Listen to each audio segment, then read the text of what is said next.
మే 3, 2025న హైదరాబాదులోని సోయాబాల్ ఖానంలో హైదరాబాదు రెండో రాజధానిని చేయాలనే రౌండ్ టేబుల్ సమావేశంలో రాయలసీమ నుంచి శ్రీనివాస్ గారు మాట్లాడుతూ తెలంగాణకు ఒక 1000 రూపాయల బడ్జెట్ పెంచితేనే పండుగ చేసుకుంటారు ఇక్కడి నాయకులు, కానీ అదే బీహార్కు 60,000 రూపాయలు బడ్జెట్లో కేటాయించారు. దాని గురించి మాట్లాడాలి కదా ఇక్కడి బీజేపీ నాయకులు అంటూ మాట్లాడుతున్నారు శ్రీనివాస్ గారు.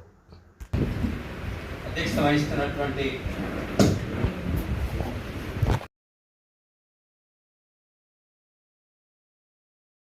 ఇవాళ ఉత్తరాదిలో ఉన్నంత దారుణమైన వివక్షత దక్షిణాదిలో లేదు. ఎవరిదన్నా కానివ్వండి, వాళ్ళ ఉత్తరాదిలో అంత మత ద్వేష ప్రజ్వలన, కుల అహంకారం దక్షిణాదిలో లేదు. వాళ్ళు ముఖ్యంగా ఇందాక చెప్పిన పాయింట్లు 2-3 స్పృశిస్తాను. ఏదైతే రాజధాని హైదరాబాద్లో ఉండాలనుకున్నప్పుడు హైదరాబాద్ ఏదైతే ఉందో ఖచ్చితంగా అది తెలంగాణకి రాజధానిగా మాత్రమే ఉండాలి. బ్యాక్ టు డెబర్ ఇచ్చివ్వండి. ఖచ్చితంగా ఇవాళ రాజధాని తెలంగాణకి ఉండాల్సిందే. కాకపోతే కేంద్రంలో క్యాపిటల్ పెట్టేటప్పుడు వాళ్ళు క్యాపిటల్ ఏరియాను ఒక 5,000 ఎకరాలు ఎక్కడ వేసుకుని దాంట్లో కేంద్ర అధికారం.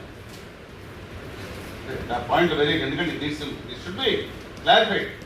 మేము ఇప్పుడు అడిగినది, ఇప్పుడు చిరంజీవి గారు అడిగింది ఏదంటే ఉమ్మడి రాజధాని అంటే not at the cost of, అది కేంద్ర ప్రభుత్వం చేతుల్లో పెట్టడానికి కాదు, ఇక్కడ ప్రజల రత్న శాతంతో చేస్తుంది. అందువల్ల అది క్లారిటీ ఒకటండి, ఖచ్చితంగా ఉండాలి. దాన్ని నోటిఫైడ్ ఏరియా పెట్టి దాంట్లో కేంద్ర అధికారం ఉండాలి. అంతే తప్ప ఏదైతే హైదరాబాద్ ఏదైతే ఉందో ఖచ్చితంగా తెలంగాణ రాజధాని ఉండాలి. పాయింట్ నెంబర్ 2, ఏదైతే వాళ్ళ ఆ రోజు చెప్పింది ఈరోజు చెప్పింది, మనకి ఇవాళ ఉత్తరాదికి వెళ్తే సుప్రీంకోర్టులో వాళ్ళ అడ్వకేట్స్ కూడా ఉంటారు. నేను చాలా కేసులు వేసాను. కనీసం మాట్లాడటానికి వీలు లేకుండా లక్షల రూపాయలు ఛార్జ్ చేస్తా దిక్కు దివాణి లేని పరిస్థితి ఉంది. కనీసం వెళ్ళి మనం మాట్లాడే దగ్గర ఏ విధంగా చూస్తాం. ఇవాళ ఎంతమంది ఇవాళ అడ్వకేట్స్ తెలంగాణలో చూడండి, లేదా మిగతా రాష్ట్రాలు చూడండి, ఎంత ఇబ్బంది పడుతూ ఉన్నారు. ఇవాళ కేసులు కూడా అన్ని సుప్రీంకోర్టు బెంచి ఇక్కడ కానీ బెంచి అమరావతిలో నేను చెప్తున్నాను ఎక్కడన్నా దక్షిణాది కూడా, కానీ ఇక్కడ క్యాపిటల్ రెండో క్యాపిటల్ ఖచ్చితంగా ఇక్కడ ఉండాల్సిన అవసరం ఉంది. ఇవాళ అక్కడ పొగ వస్తే నేను చెప్తున్నాను ఫిజిబిలిటీ ప్రకారం వాళ్ళ అక్కడ హర్యానాలో పంజాబ్లో గడ్డి కాలిస్తే ఊపిరితిత్తులు ఇన్ఫెక్షన్ వచ్చే పరిస్థితి, అక్కడ తిరగలేని పరిస్థితి. ఎండాకాలం రాజస్థాన్ డిసైడ్ చేస్తుంది, శీతాకాలం హిమాచల్ ప్రదేశ్ డిసైడ్ చేస్తుంది అక్కడ ఉన్న వాతావరణాన్ని. మిగతాప్పుడు వర్షాకాలం ఇది డిసైడ్ చేస్తాం పక్కన. అసలు రాజధానిగా ఏ విధంగానూ సూటబుల్ కాని నగరాలు అదొకటి. ఇక హైదరాబాద్ అక్కడ అదొక ఎన్సీఆర్పి నేషనల్ క్యాపిటల్ రీజన్ పెట్టడం జరిగింది. మన హైదరాబాద్కి అయితే 8 వైపులా విస్తరించే అవకాశం ఉంది, ఎటువైపు విస్తరించే అవకాశం ఉంది. వచ్చే 150-200 సంవత్సరాల వరకు నీటి సమస్య లేదు. బెంగళూరు కూడా ఉంది, కానీ బెంగళూరు నీటి సమస్య ఉంది. కావేరీ నుంచి ఎక్కడ తెచ్చుకున్న మిగతా తెచ్చుకున్న నీటి సమస్య ఉంది. హైదరాబాద్కి నీటి సమస్య 150, ఫ్యూచర్లో కూడా ఎక్స్టెండ్ చేసుకున్న నీటి సమస్య వచ్చే సమస్య లేదు. వాళ్ళ ఎస్ఎల్బీసీ కొంచెం ఆలస్యం ఉండొచ్చు, వాళ్ళ దానివల్ల అది తీసుకున్న ఏదో ఇతర పాలకులు నేనేమన్నాండి రైట్ దే లెవెల్ బెస్ట్.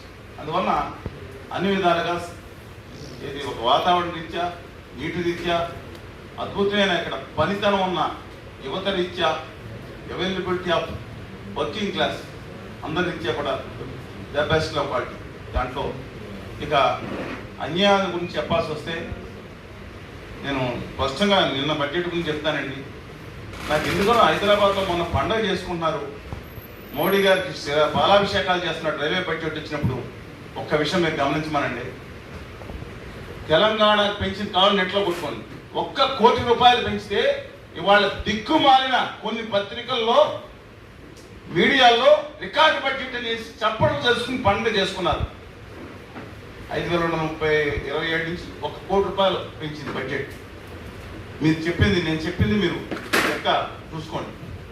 ఒక్క గుజరాత్కి 8,474 కోట్లు పెంచారు. అది చెప్పడం మానేసి ఇక్కడ సౌత్ సెంట్రల్ రైల్వే, దక్షిణ మధ్య రైల్వే మేనేజర్ వీళ్ళందరూ వచ్చి, మంత్రులు వచ్చి మీకు తెలంగాణ రికార్డ్ పట్టించాం, పండుగ చేసుకోండి అంటే సిగ్గు లేకుండా ఇక్కడ పుల్లారెడ్డి స్వీట్లన్నీ పంచుకుని క్రాకర్స్ కాల్చుకుని సిగ్గుందా? మీరేం గుజరాతీ పాటలు పాడుకోండి ఆ ఉత్తర భారతీయ జనతా పార్టీ నేతలారా. ఎవరిని మోసం చేద్దామని వస్తున్నారు? ఏ ప్రజలు మోసం చేస్తారు? మీకు ఇక్కడ భిక్ష పెట్టింది, నెక్కించింది ఇక్కడ ప్రజలైతే వీళ్ళు గుజరాతీ పాటలు పాడుతున్నారా మీరు వెళ్ళి?